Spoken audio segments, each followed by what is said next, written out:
What's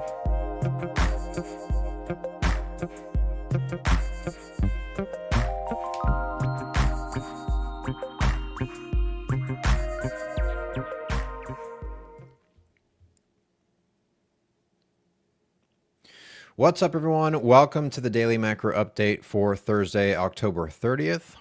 As we know from yesterday, the Fed cut by 25 basis points, as well as announced the entire world that they are ending quantitative tightening. We'll get into that, as well as some of the market reaction here that a lot of people are not expecting.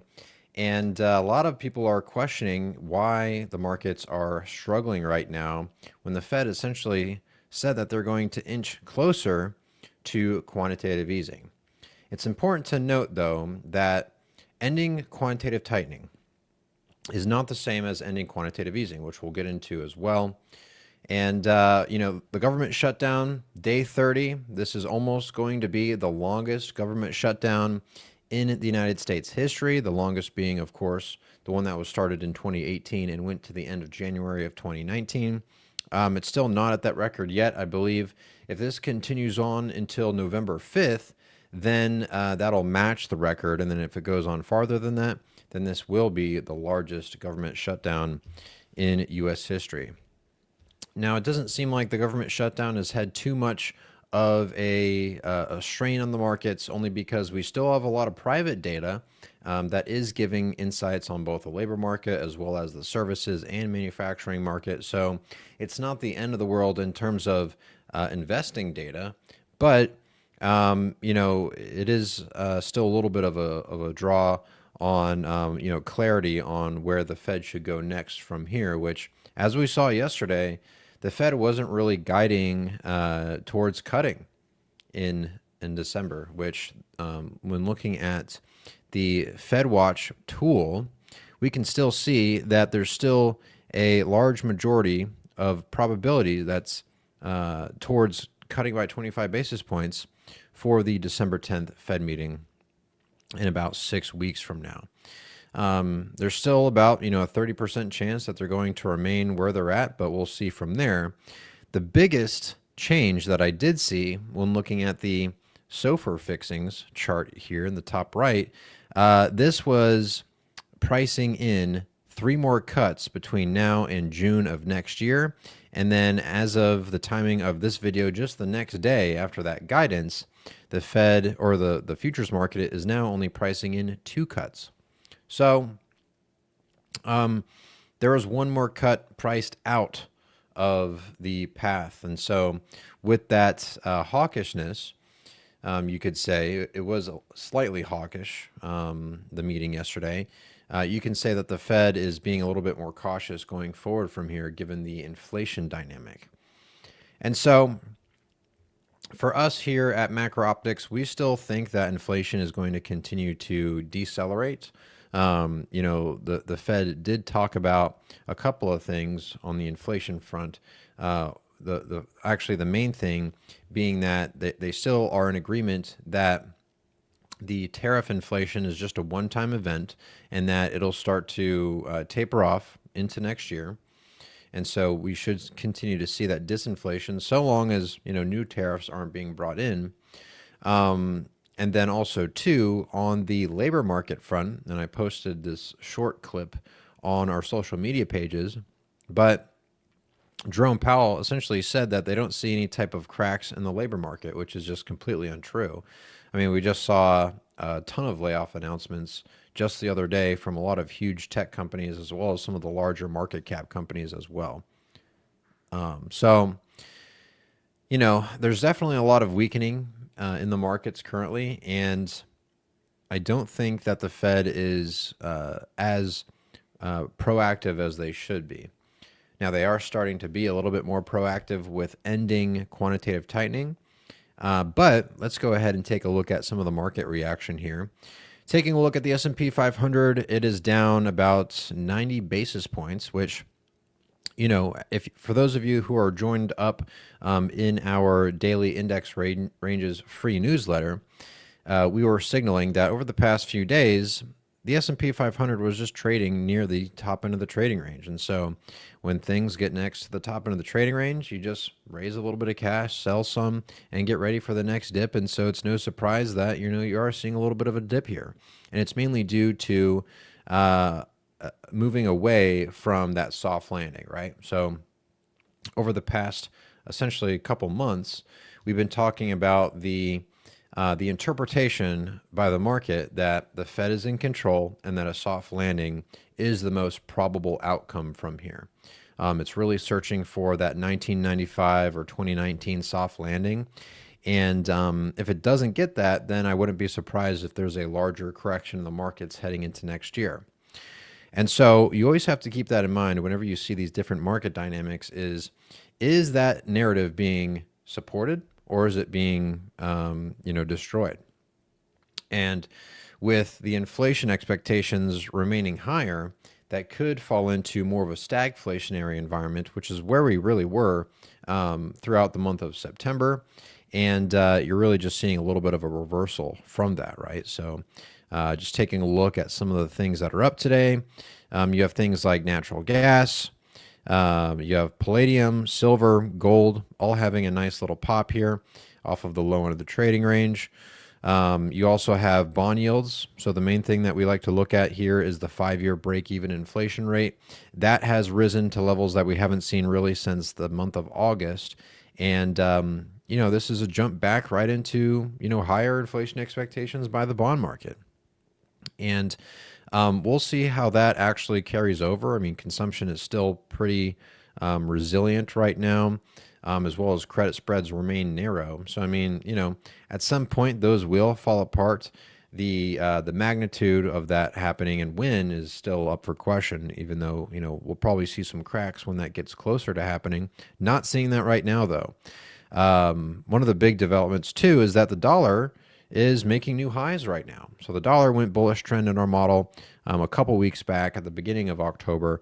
And the dollar in a bullish trend can wreak havoc on a lot of international markets.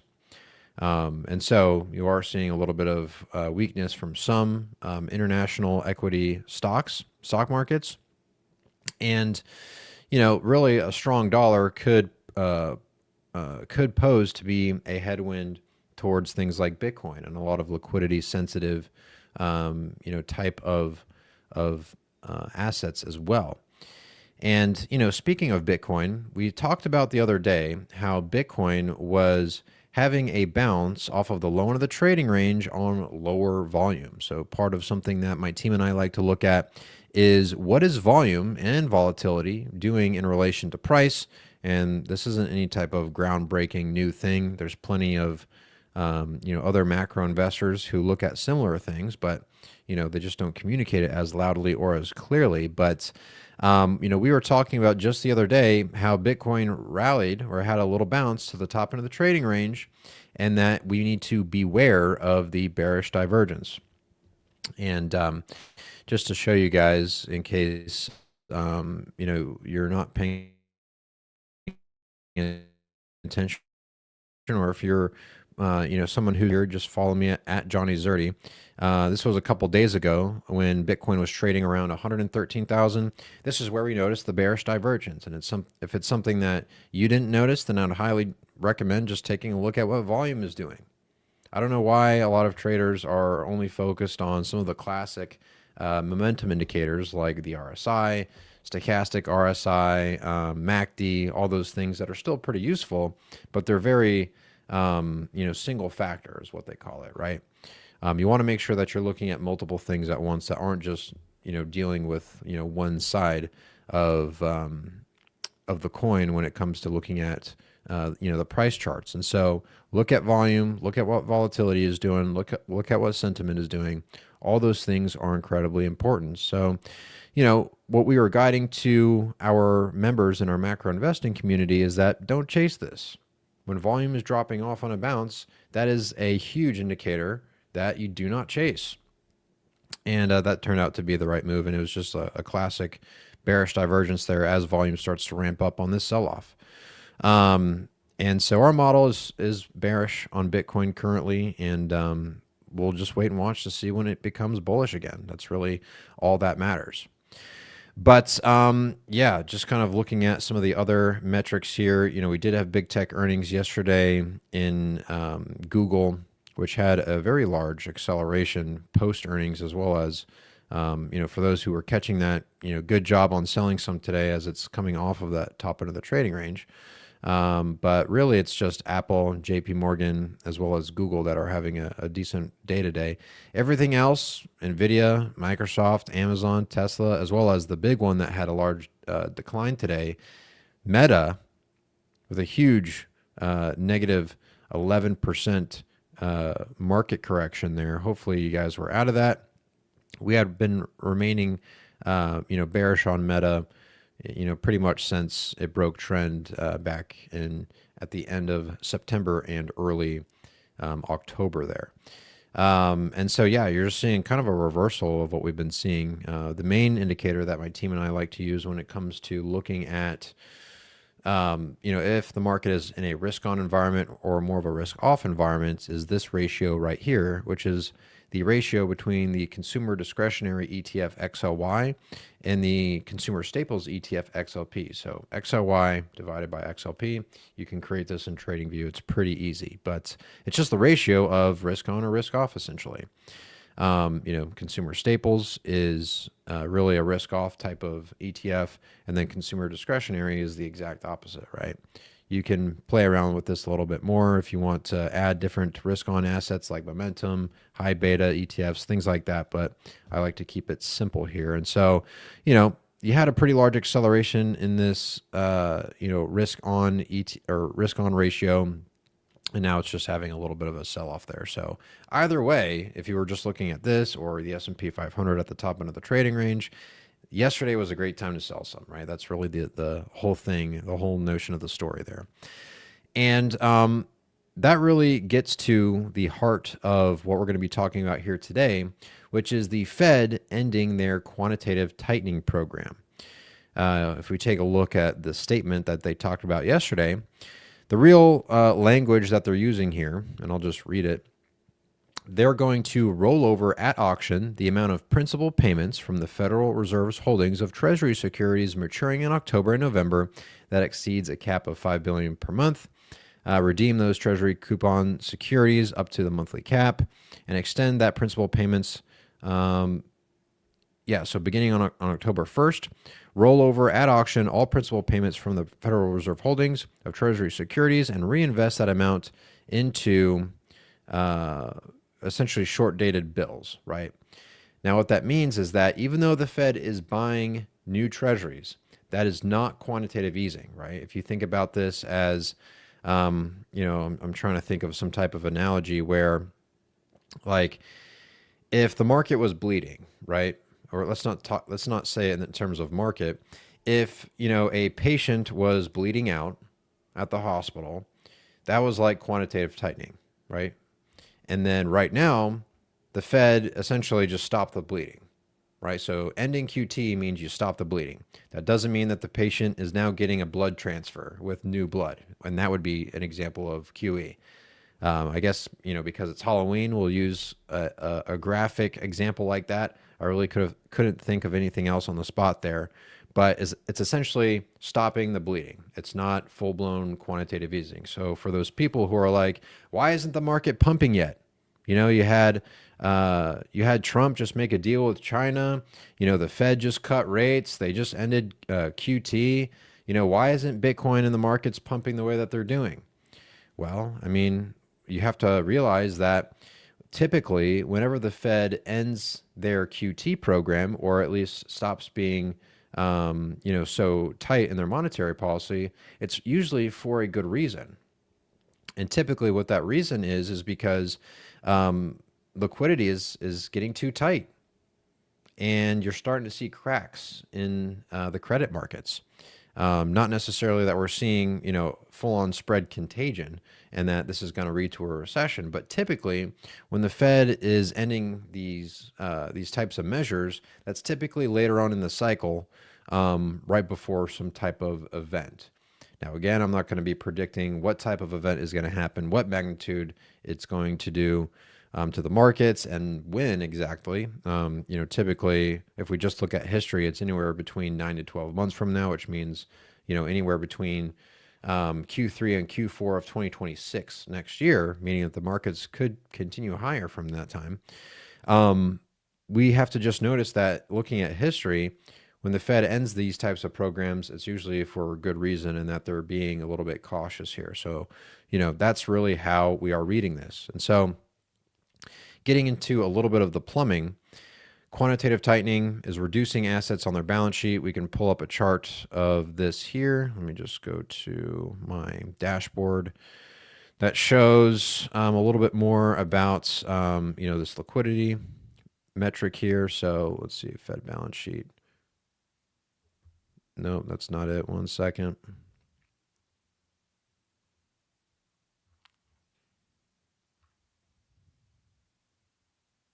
Here we go. Okay.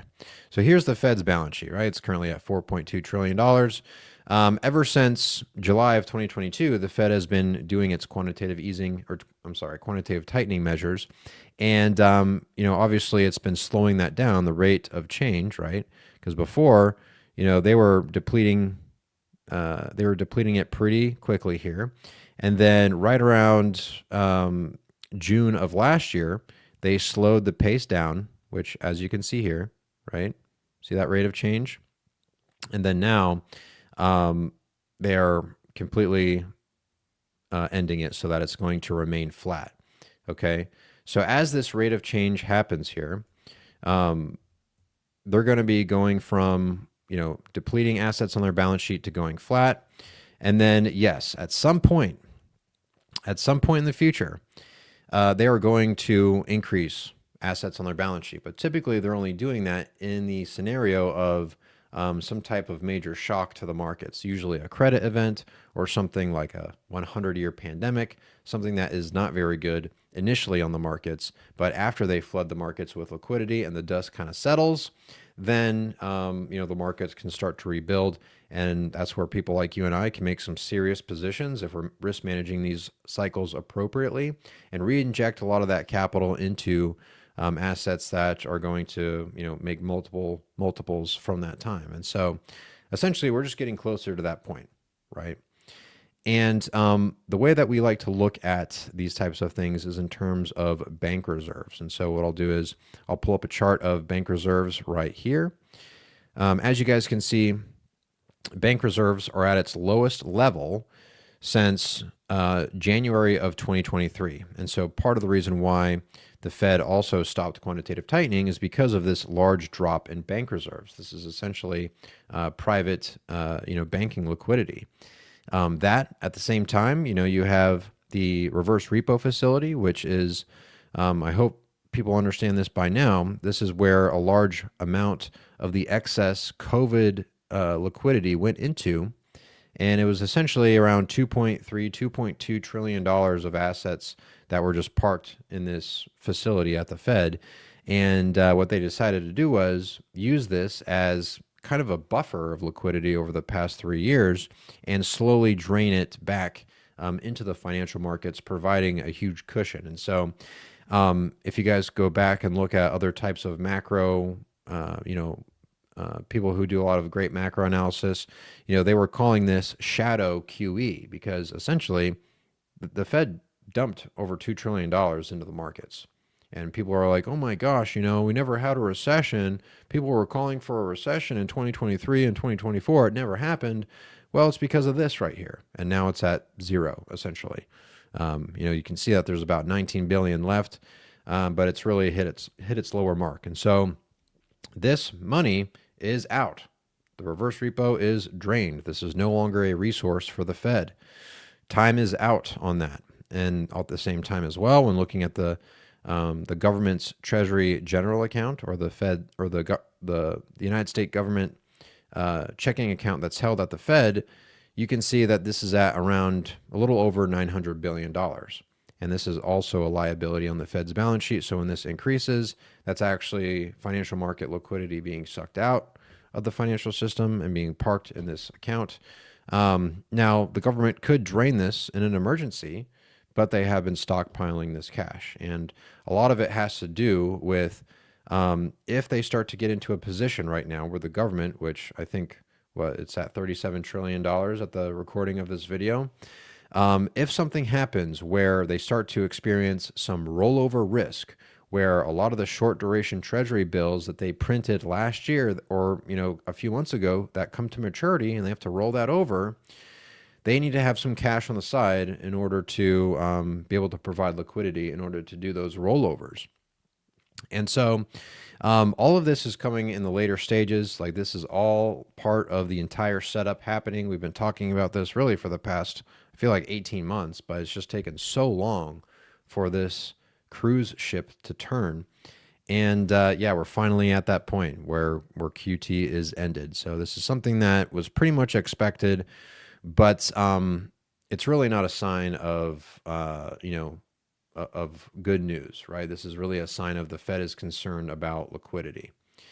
And so that's really the reason why the people on Twitter, the crypto gurus, they're not understanding what's going on here. But that doesn't mean that the things that are having a correction that are remaining in bullish trend, like something like Tesla, that doesn't mean that they're about to crash. It just means it's going to provide some more opportunities in order to buy lower on, again, the things that remain in a bullish trend. And so that's really what I'm looking at here today when it comes to the whole QT thing. And so, yeah, with that, we'll go ahead and get into some questions. I do have a meeting here coming up in about 20 minutes.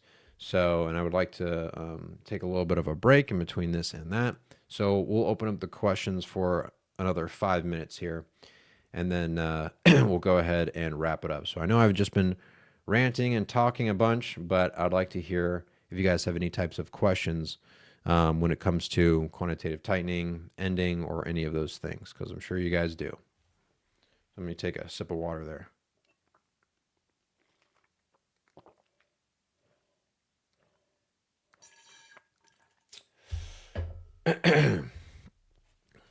Appreciate all the likes.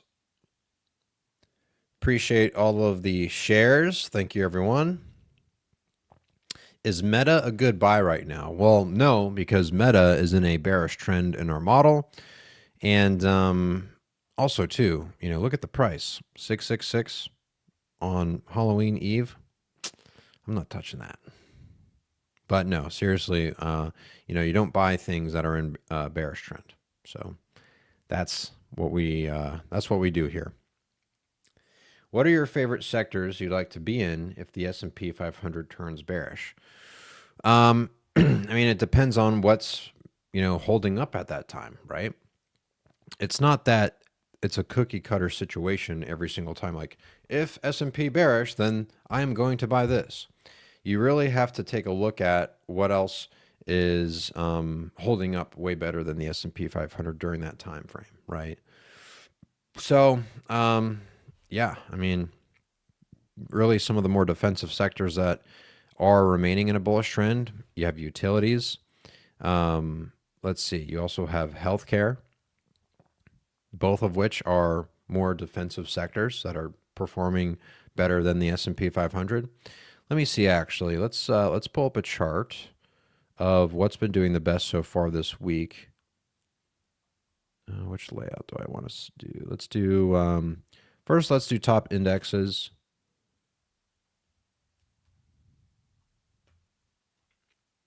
Let's do what's been performing the best this week.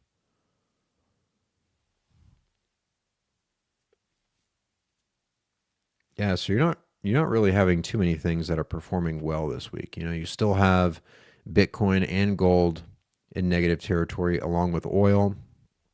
Yeah, it looks like the dollar has been holding up. Let's actually take a look. Instead of the top indexes, let's go to the top sectors.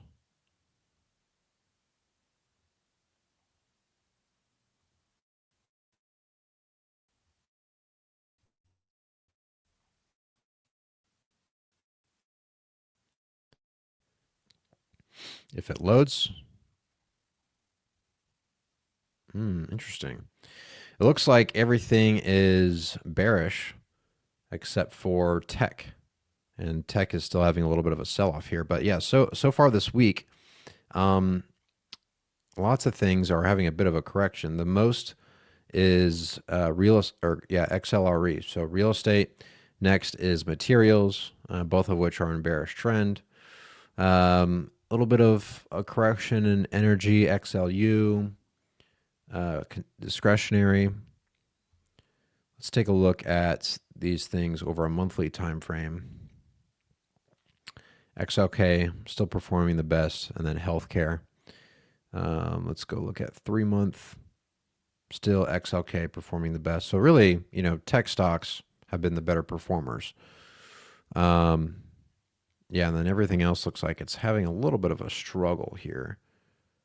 It is interesting seeing communications, healthcare, as well as tech being the top 3 performers, though. So that is definitely interesting. So yeah, we're seeing a definite change with what's happening right now.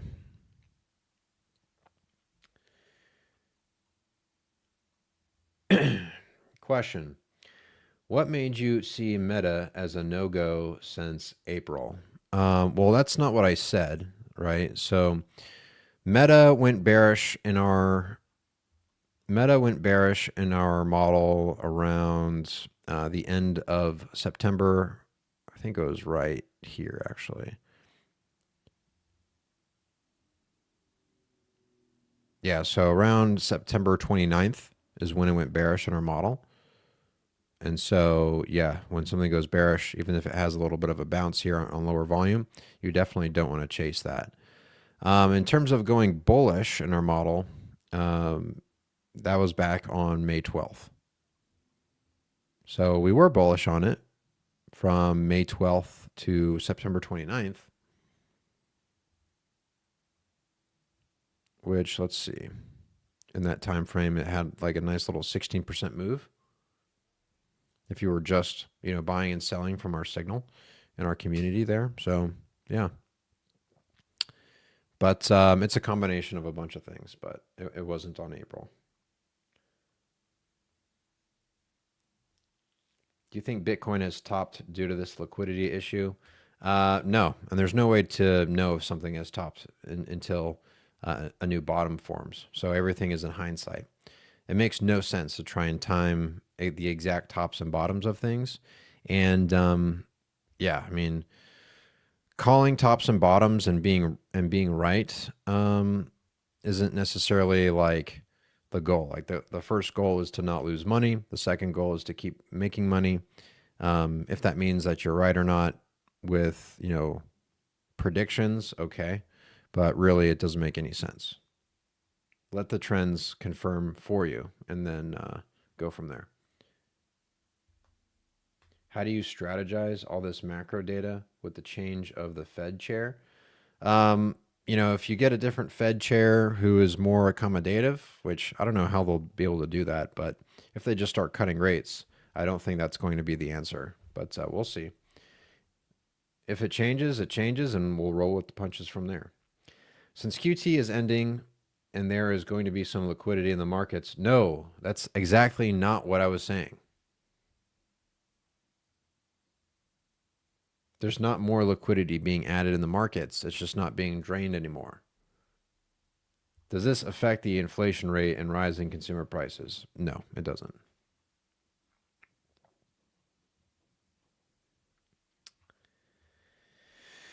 All right. Well, I got to get going here. Got a meeting coming up in about 10 minutes. Appreciate everyone for joining. Also, as well, if you guys didn't know already, between now and the end of the year, we are having our 6-week challenge in our Partnership Circle community. You can learn more by clicking the link below.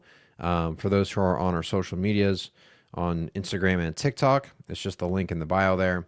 It's essentially a free trial of all of the features that we have in our highest tiered community. So that's going from now until the end of the year. Book a time with me, learn a little bit more about it, see if it's the right fit for you, and then you can make a decision from there. But yeah, appreciate everyone for joining. Have a great rest of your Thursday there. No show tomorrow as it's Friday. But we will be back here on Sunday at 8 p.m. Eastern Time for the Sunday Macro Wrap-Up. Have a great rest of your weekend, and we will catch you on Sunday's Sunday Macro Wrap-Up. Bye, everyone.